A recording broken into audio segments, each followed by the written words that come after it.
back in the day, without the internet, people had like blinders on. It's just like life was simple. Now we have the ability to create podcasts and be Instagram influencers, and like there is so many more distractions now compared to 15 years ago, but also so many more Very true. opportunities. Like for me in that vision, like I want to write a book, like I want to, like there's like all these things that could distract. I mean, making money, clients. I think Kind of important, making the money. key is like, yeah, having the discipline to go for those dreams and get rid of distractions. You got to like take energy away from something to put energy into something. It's like, what are you going to give up? What are you going to sacrifice for that? Yeah. That is a very good point. What are you going to sacrifice?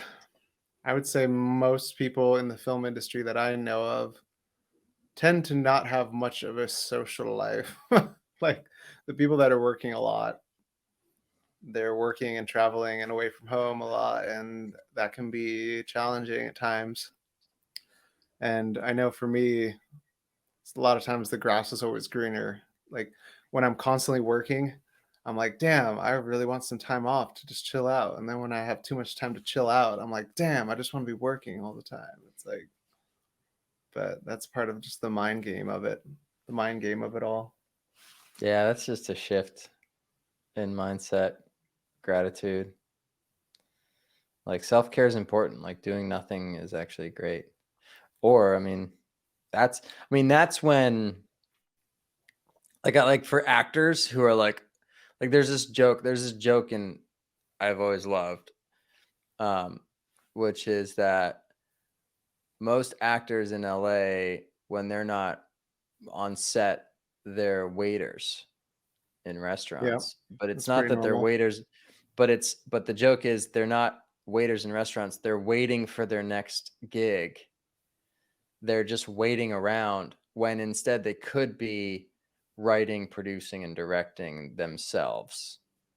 Like if you're an actor watching this, don't be a waiter. Like write a role for yourself, produce it, do a GoFundMe, find some other friends who just want to build their reels as a sound guy, as a cinematographer, and don't wait. Don't wait. Yeah. There's something about I mean, immediacy. you're Yeah. creating a podcast right now. So like you're not sitting around doing nothing with the extra time.